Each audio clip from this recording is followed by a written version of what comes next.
Bismillahirrahmanirrahim. Assalamualaikum warahmatullahi wabarakatuh. Alhamdulillahi rabbil alamin. Alladzi ja'ala syahra ramadana sayyida syuhur. Ashhadu an la ilaha illallah wahdahu la syarikalah. Wa ashhadu anna Muhammadan abduhu wa rasuluh. Allahumma salli wa sallim wa barik ala nabiyyikal karim sayyidina wa maulana Muhammadin sallallahu alaihi wasallam wa ala alihi wa ashabihi ajma'in, amma ba'd. Alhamdulillah, begitu terasa sempurna karunia Allah kepada kita. Sudah memasuki hari kedua Ramadan. Hari pertama kita sudah lewati dengan ringan dan nikmat.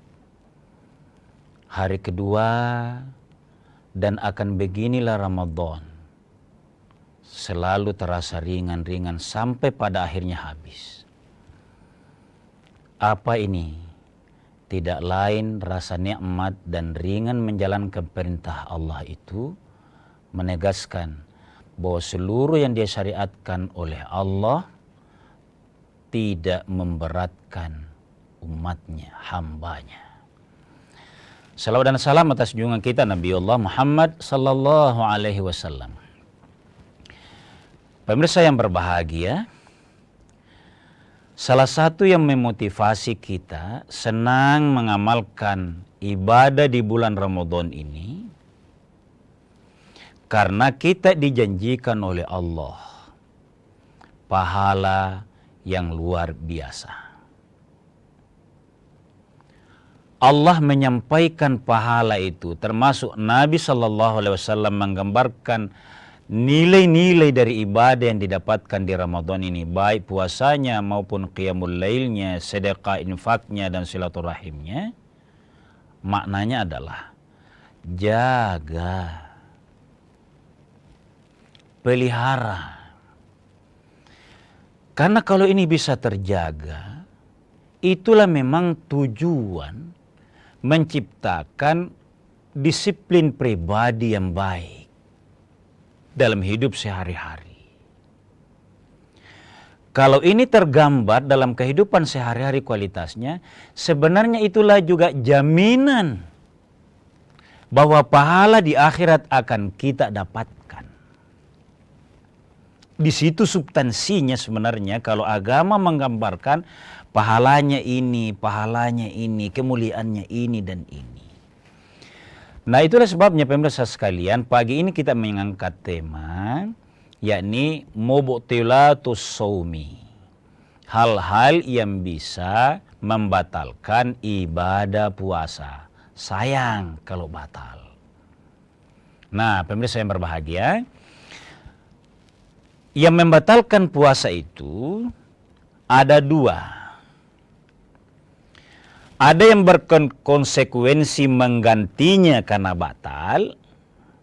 Ini karena tidak menjalankan rukunnya, syaratnya. Atau sudah dijalankan tapi batal di perjalanan. Itu. Jadi membatalkan rukun puasa, konsekuensinya diganti. Nanti cara menggantinya kita sampaikan. Membatalkan puasa yang kedua adalah yang menghilangkan atau mendegradasi nilainya. Mana yang penting ini? Adakah yang boleh tidak dijaga? Tidak ada. Sebab tidak ada nilai puasa kalau tidak diamalkan rukunnya. Yakni imsakun muftirin jami'an nahari. Menahan diri dari seluruh yang membukakan sepanjang hari. Sejak terbit fajar sampai terbenam matahari. Itu. Sama juga. Tidak ada nilai yang diharapkan kalau tidak terjaga rukunnya tadi. Jadi yang membatalkan pahalanya terjaga rukunnya, hati-hati. Apalagi kalau berharap hikmahnya tidak menjalankan rukunnya, pasti tidak ada. Jadi dua-duanya harus diingat. Nah, itulah sebabnya kita coba angkat pagi hari ini. Nah, pemirsa sekalian, hal-hal yang membatalkan rukun puasa atau pelaksanaan puasa kita itu walaupun maklum, tapi momen Ramadan ini kita akan coba mengangkatnya agar tentu menjadi pelajaran fikih. Karena fikih ini kan tahap awal untuk kita berharap masuk kepada hakikat puasa atau hikmah puasa itu. Nah, fikihnya dulu penting.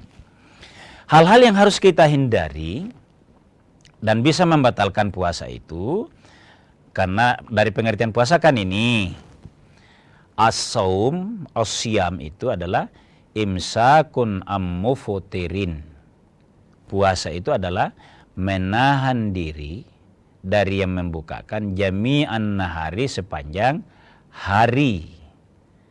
Maka karena kata jami'an, kalau ada hal-hal yang masuk ke rongga manusia, entah angin, entah benda fisik misalnya, selain makanan, kalau makanan kan biar anak-anak paham ini barang. Wah, ini membatalkan. Itu seluruhnya membatalkan puasa. Nah, kalau makan ya, saya mau tambahkan pemirsa sekalian. Apa yang ditambahkan? Karena kita menggunakan istilah tadi segala yang masuk ke rongga. Misalnya nih, sehari-hari itu kita disunnahkan beristimsyak kalau wudu. Saya ambil sampel ini. Apa itu? Kasih masuk ke lidah dan kasih masuk ke hidung air. Boleh ndak ini kalau di Ramadan? Kalau pengalamannya seseorang kasih masuk air, yakin tidak masuk ke hidungnya sampai ke tenggorokan. Kasih masuk air ke dalam mulutnya. Kalau mulut kan masih gampang ditahan ya. Tapi yang pasti adalah kalau ini lewat sampai ke tenggorokan, walau dia ibadah yang dianjurkan di luar Ramadan karena tidak sedang puasa, hati-hati sekali di bulan Ramadan. Hati-hati sekali. Ini harus diajarkan ke anak-anak kita supaya menjadi pemahaman yang fiqhiyah yang bisa diajarkan ke lingkungan kita. Kita lanjutkan setelah jeda sejenak.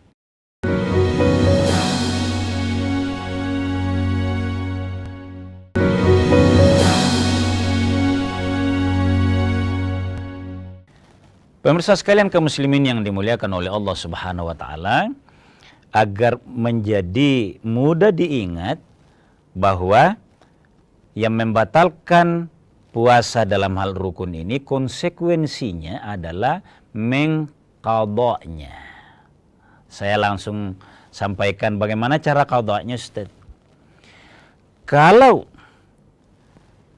batal puasa karena ada uzur, ya, di bulan Ramadan misalnya sakit atau tidak berniat sama sekali. Kita pernah bahas ini tentang niat. Lalu nanti mau buka puasa baru ingat, jujur saya tadi malam memang bangun sahur tapi tidak ada niat. Bahkan sampai zuhur juga tidak berniat. Misal nih, dan karena lupa sehingga makan lewat zuhur. Saya sudah urai sedikit tempo hari perbedaan 4 imam mazhab tentang niat itu. Maka kalau ini karena uzur atau karena sedikit lupa nanti lewat waktunya melaksanakan puasa baru ingat, maka bagaimana caranya? Fa'iddatum min ayyamin ukhar. Orang bilang diqadha. Apa itu qadha? Qadha adalah mengganti puasa bukan pada waktunya. Ya, berarti nanti setelah selesai Ramadan. Boleh enggak itu? Boleh. Tapi kan ini pembahasan fikih.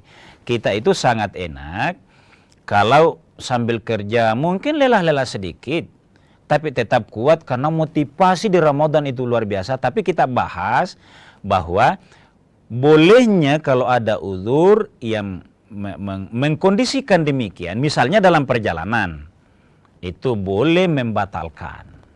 Boleh. Pastikan bahwa dia akan qada. Qadanya berapa? Tidak masalah. Kalau 3 hari, misalnya kita ambilkan yang mudah karena perjalanan. 3 hari gantinya nanti. Qadanya. Nanti insya Allah kita jadikan tadkirah khusus qada yang mana hanya qada, yang mana juga dengan fidyah nanti. Fidyah itu memang boleh berlaku dalam ibadah puasa. Kalau dalam ibadah sholat, ibadah lain itu tidak. Hanya yang ada boleh diqada dan juga ada momen memfidyahnya itu, klasifikasi khusus itu hanya di puasa. Pemirsa sekalian, saya lanjut. Hal-hal yang mubtilatus shaumi, yang membatalkan puasa adalah muntah sengaja. Adakah orang sengaja muntah? Logika kita lucu kalau ada. Baik, tidak enak rasanya itu muntah dengan sengaja, tidak enak. Tapi apa yang dikategorikan sengaja?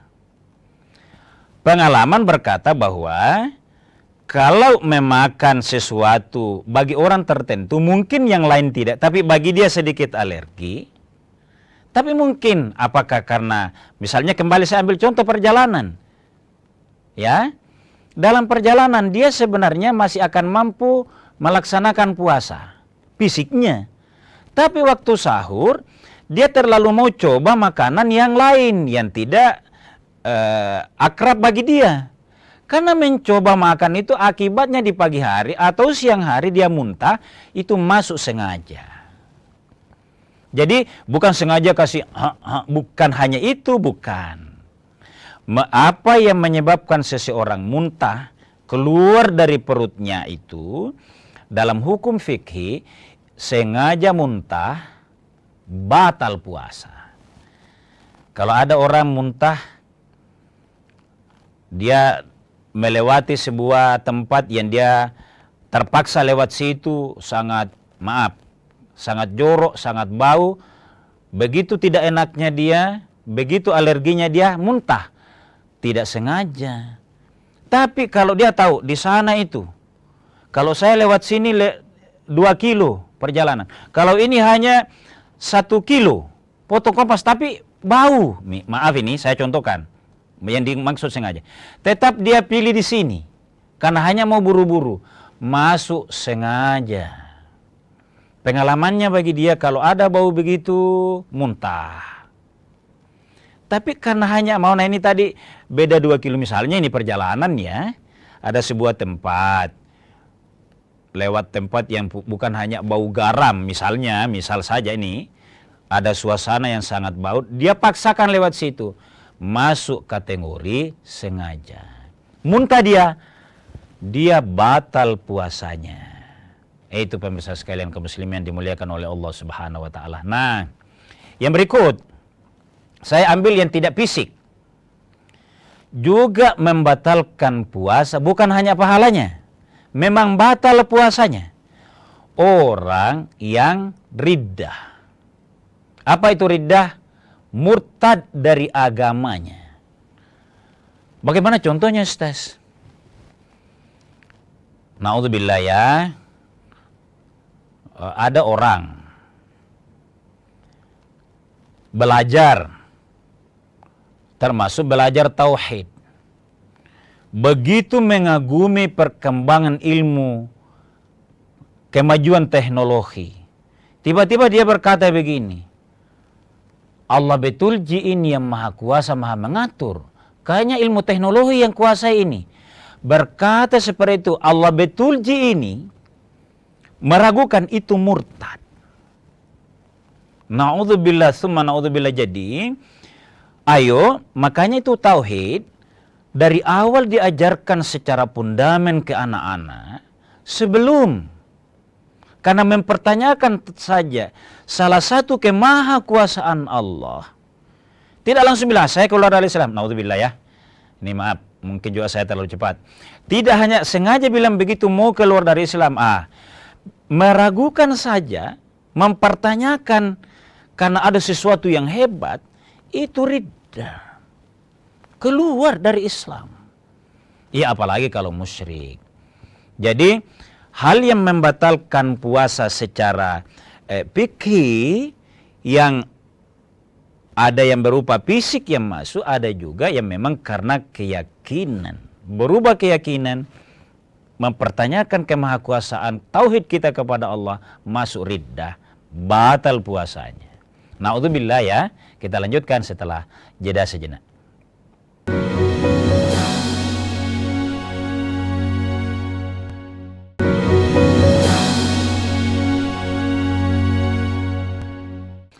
Pemirsa sekalian kaum muslimin yang dimuliakan oleh Allah, sekali lagi nuansa Ramadan yang melingkupi kita ini mudah-mudahan tetap menyejukkan, menggembirakan sehingga menjadi semangat yang menguatkan kita beraktivitas beribadah sehari-hari insyaallah.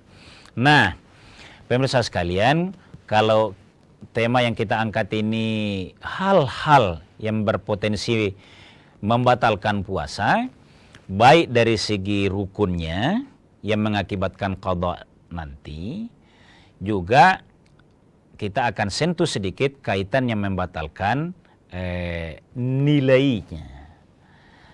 Nah pemirsa, kira-kira